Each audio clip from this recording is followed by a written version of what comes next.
I have with me, it's the last Tuesday of the month, and my friend Bill Lockwood is here.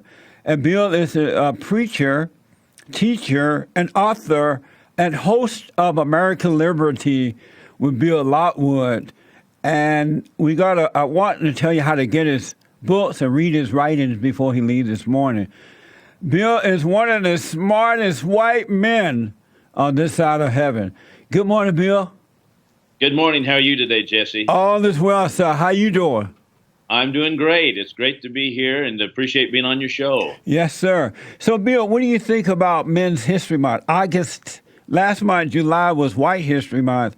This month is Men's History Month. Well, I wish I'd found out about it earlier this month. I would have been celebrating more frequently. Well, if the Lord is willing and the creek don't rise, we would do it every August, so we'll keep it going. Okay, now what is next month?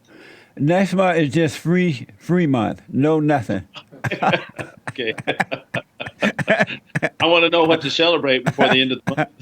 That's right. I figured if we can have so-called Black history, women history, homosexual history, smoking pot history, That's right. We can have white history and men's history. And that's right, Straight History Month. That's right. That's right. So there are a couple of things I want to get into with you, so I want to move a little fast here. Okay. First of all, tell the folks how to get your book, Ezekiel, the Watchman of Israel. I really want them to get it. Well, thank you for that, Jesse. That is on the website, AmericanLibertyWithBillLockwood.com, and it's Ezekiel, the Watchman of Israel. It's really just a study guide to the book of Ezekiel of the Old Testament, and Ezekiel has a lot of fascinating prophecies, and I didn't find materials that when I looked out there what I really wanted, so I just made one, and that's what that one is. Yes, sir. President Trump just made a trade deal with Mexico, and he made a promise that he was going to do something about NAFTA because it wasn't a fair thing. It wasn't good. And as of yesterday, something has happened. What do you think about that? Well, number one, I think that NAFTA was always a bad deal. It was really a globalist deal in which America is always on the downside. And as soon as NAFTA passed during Bill Clinton's period, within 1 year, the manufacturing base of our country depleted about 25%, and they went overseas. And that's exactly what NAFTA was designed to do. The globalists, who have been in charge of the federal government for so long, have been pushing these kinds of deals, these trade deals. They call them fair trade deals, but they're not. They're really not fair trade deals. They put us under a world body, a World Trade Organization, and this organization actually makes the decisions for our trade, and they act as an appeal board that other countries go to and sue us for which they think are unfair trade practices. In other words, we lost our sovereignty with it, and it created a massive machinery of bureaucracy above us, and that's what NAFTA was really all about. So President Trump was exactly right to get rid of NAFTA. On this deal, I understand that they are going to they have to pay their workers more in Mexico, which of course makes the cars cost more, and that's of course good for us because that's one of the reasons we depleted our manufacturing base and they went down there. And so I think so far what I've seen is very good. I think President Trump knew exactly what was the problem, and I think he's addressing it. I find the great white hope, which is President Trump, of course, he is so amazing in that he has so many things to deal with. The children of the lie are trying to stop him. They're coming up with one lie after another one. No such thing as Russian collusion and all of that mess. And in spite of the attack by the liberal media, the Democratic Party, the Rhino Republicans, and the enemies overseas, this man, he's like an ever-ready battery. He just keeps going. And what is it about him that does not buckle down, buckle under? He keep overcoming rather than the world overtaking him. Well, that's a good question. I don't know really the answer to that, except for the fact that he does have thick skin, and he knows He's been a businessman, a successful businessman, and he has to have a lot of attacks in the past. But he's had unprecedented assaults against him in this presidency, as everybody knows.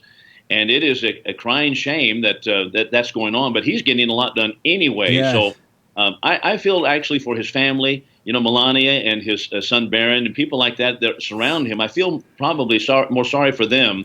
They don't deserve any of this, but they're attacked simply because of their association with Donald Trump. Yes, and that's amazing. I just never seen a man in action like this, and there's a lot to learn from it. So I pay close attention, so I can learn from whatever it is that I believe he's driven by God, because most people can't handle that kind of pressure. This man has done more in a year and over a half than the right-o Republicans did in the last 20 years or so. They were not able to do anything when this one man comes in and he just knocked the ball out of the parkway. Oh, I think you're exactly right. I mean, he has shown us what the establishment is all about, hasn't he? Yes. Whether it be Republican or Yep. Democrat, the establishment, what we would call establishment, or the deep state, or the globalist, it's all the same thing. All the same. They're coming out of the woodwork and they're attacking him from coast to coast, and in the major media, the silver screen. It doesn't matter. The NFL, they're all just attacking him, but these are all just puppets driven by the mainstream media, and it's sad. Even the Wicked Witch of the West, Maxine Waters with the low IQ. Yeah. I just think she's losing her mind. This woman, somebody needs to love her enough to stop her before she ended up in one of those white padded rooms with a jacket thing on. The sad thing about the whole picture is that they have been talking about impeachment of Donald Trump before he even took office. Yeah. If we watch carefully, even before he took office, even took the oath of office, they were talking about impeachment. They were talking about derailing his presidency.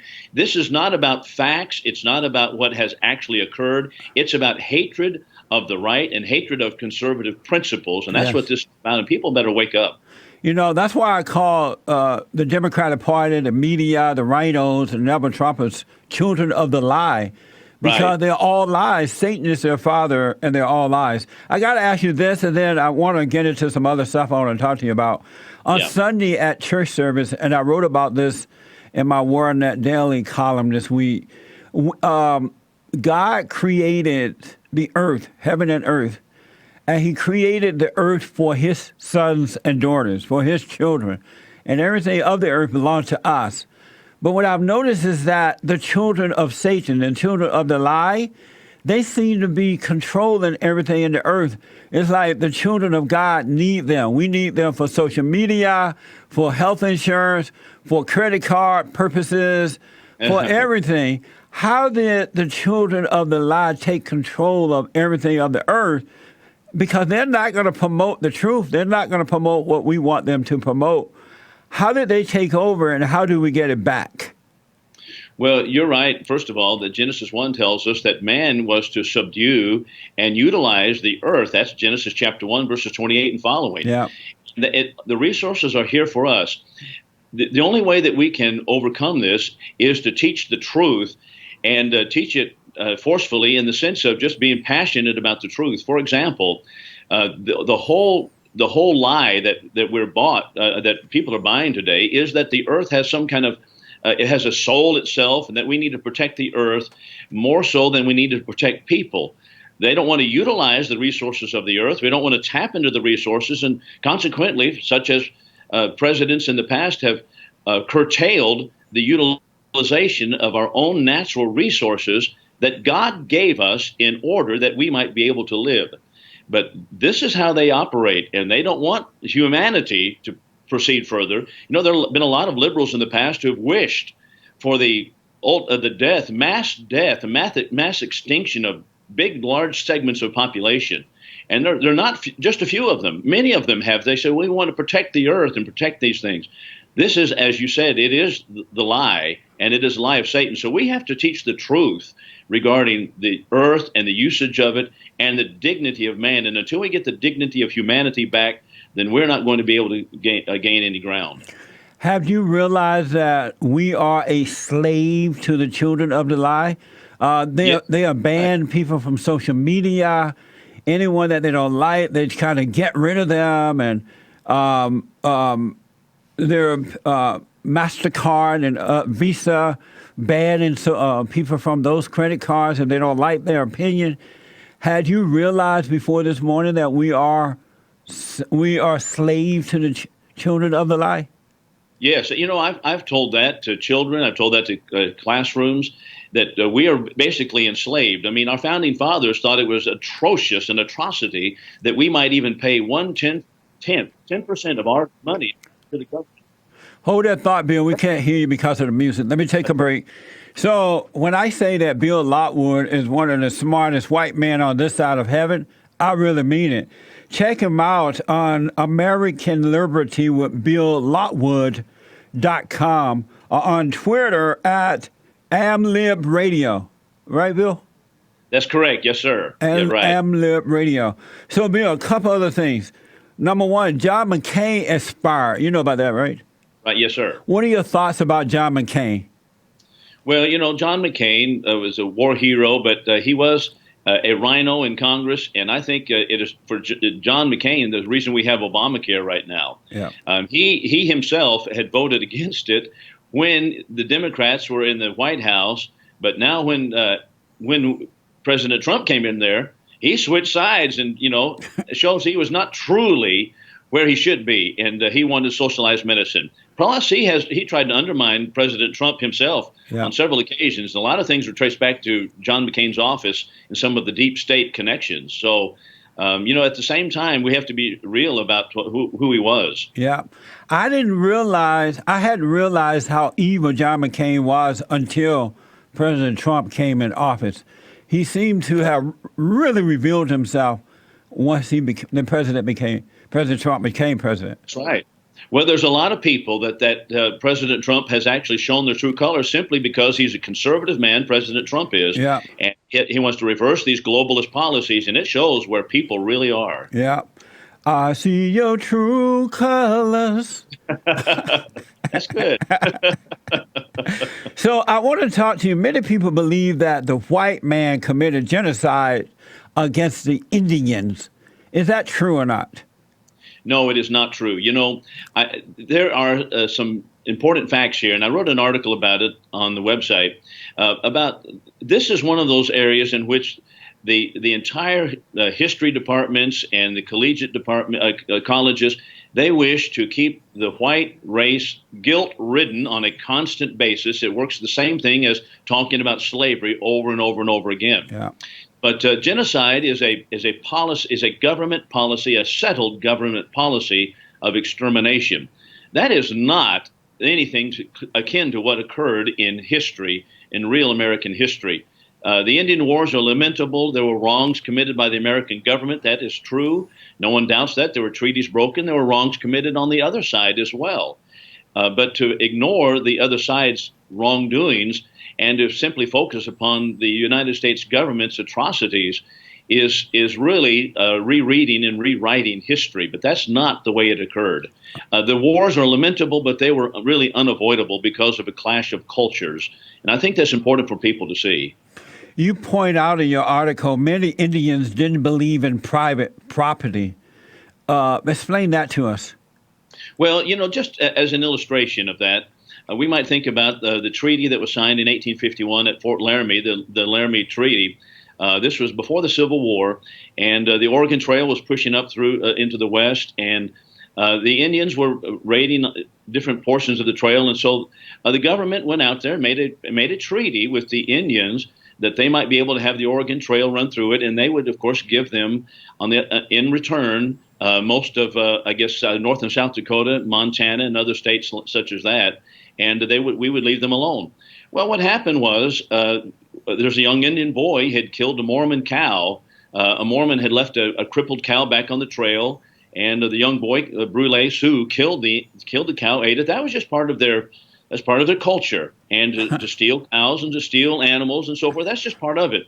But that all of a sudden became a very important piece of property to the Mormons. So they one thing led to another, and it became some massacres took place in there. But the point is that the concept of private property here is a piece of property that belongs to me, such as a 1 square block of property, that ownership, a land ownership.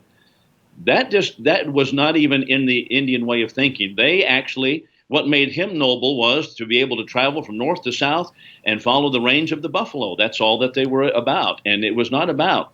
This belongs to us except by force. Yeah. That's exactly the way they lived. And to ignore those facts is really to ignore history. And so I see a lot of people, even on the conservative side, talking about we've committed genocide. Well, no, that wasn't genocide. It was just an unavoidable war, and private property took place in it, or was a part of it. The lack of that concept with the Indian culture, and also that was a sacrosanct idea with the white culture.